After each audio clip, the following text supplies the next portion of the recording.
Hey folks, welcome back to the new season of Inspiral Gaming Weekly. If you've been following along, you might have noticed that we technically already had a Season 2 premiere, so no, you're not going crazy. Well, I mean, I'm not a doctor or anything, so I can't say that definitively, but at least for this reason, you're not. Um, However, a lot of things have happened behind the scenes since the original Season 2 premiere, and it seemed fit to rework the season we had planned into a new format with new discussions to be had.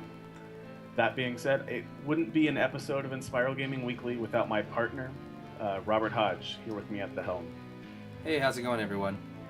So, I think it would be beneficial to our cause here if we talked a bit about why we're hitting the reset button on our Kickstarter campaign and rebooting Inspiral Gaming Weekly alongside it. So ultimately, this was our first Kickstarter ever. Most of us have never done a Kickstarter before, so this actually was more of a learning experience than anything. We did what we could and what we thought was right, and it only got us so far, so now we know a lot better. With only a week left, we knew it was time to make a change, and we weren't sure if we wanted to get a big marketing push on the end of it, or if we wanted to just do a whole reboot and come up with a new plan and just go forward with that to make a new Kickstarter.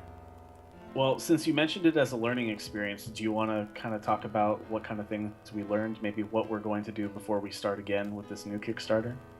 Yeah, so we wanted to upgrade our social media presence, and we also want to actually streamline our rewards.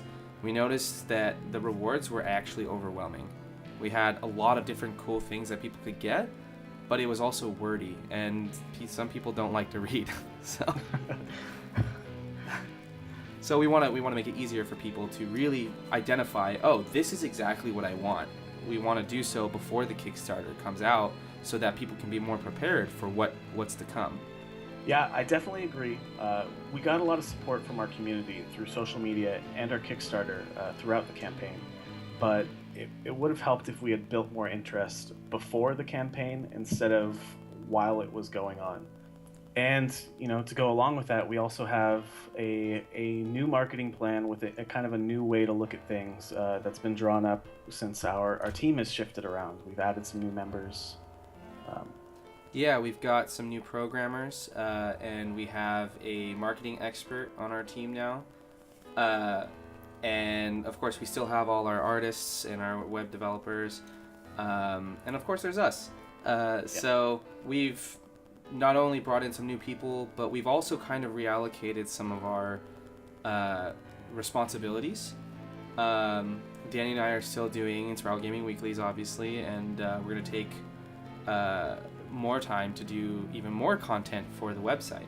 And our marketing expert is kind of directing us on what we should and shouldn't do in terms of content release, and she has a much better perspective on all of this than us.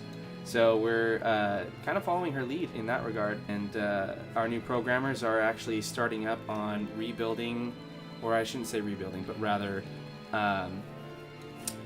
improving our current alpha version that we have so that we can have a better demo to show to people for the Kickstarter coming up.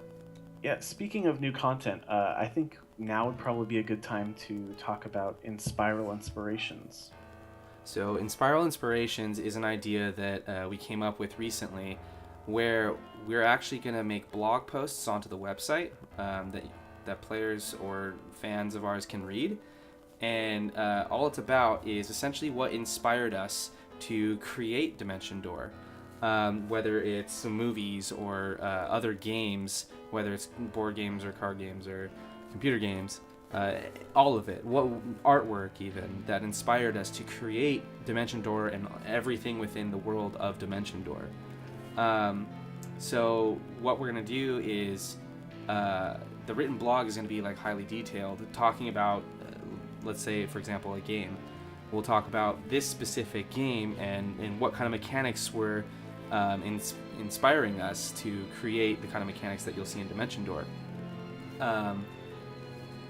But in Inspiral Gaming Weekly, we're actually going to just touch on it a little bit, at least to get our fans to be exposed to it. Yeah, so I think it's our next episode. Actually, will probably be a broad look at what might have inspired Dimension Door, and then the written series that Robert will be writing will go a little bit more in depth. That's correct, right? Yep. I'm really excited to write it actually, because I'm always telling people, oh yeah, I like this mechanic because it's kind of like this game, or I liked this monster that you drew because it reminds me of this piece of artwork, or this monster from this movie, and I've never actually shared that with other people other than the developers themselves and a few of my closer friends. So it'll be really interesting to share that with the public, with all of you. Yeah, I tried to do something like it in the early episodes of Inspiral Gaming, where I kind of asked you about like where the monsters were inspired from. Yeah, I remember that. But I think I always wanted it to be something a little bit more broad, where we could talk about games and stuff like that. Because at the heart of it, I believe that you made Inspiral Gaming because you love the game of all sorts. You like to play video games, board games, card games. So I mean, it's something that I think would be really fun to look more into the reasons that you even started this company and made Dimension Door 2. Yeah, and it's interesting because I mean we've been kind of talking about the style that we're going to go for, and it seems like almost like a pseudo review of whatever this particular piece might be, if it's a game or a movie. This is why we like it, and this is why we like it in our game. Kind of a thing. But yeah, so I'm really excited to write it and share it with everyone. So we mentioned that we had a lot of support with our previous Kickstarter, and that's true, but it was kind of a silent support. Yeah, so we did get likes and shares, and internally we knew people were talking about it, obviously from our previous Kickstarter, but what we want is more in engagement. We want to include our fans and future players a little bit more into the game and the development of the game.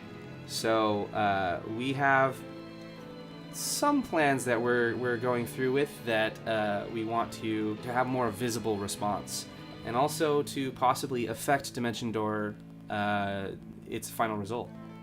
And I think now is probably the best time. Do you want to announce when the Kickstarter will be starting back up? Sure. We're planning on launching the Kickstarter on September 2nd. And in fact, on that day, we're going to have a PAX party where we're inviting everybody to come and join and meet us and talk about the game. And there'll be some contests and interesting stuff going on at that time. And you can actually you can find the information for the event on Facebook, link below, and join us. And you can actually fund the Kickstarter right there too. Well, since that's little under a month away, you can be sure that we'll have plenty of content for you guys and lots of surprises around the corner. And I'd like to take a moment to thank you guys for supporting us from the beginning of this whole campaign, and we hope that you'll continue to support us through the next. If you enjoyed this episode of Inspiral Gaming Weekly, please give us a like or subscribe.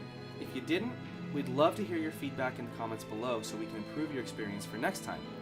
You can find more info about Dimension Door on our website and the Kickstarter campaign that's going to be coming up soon. As always, thank you guys for listening. We'll catch you with the next episode of Inspiral Gaming Weekly.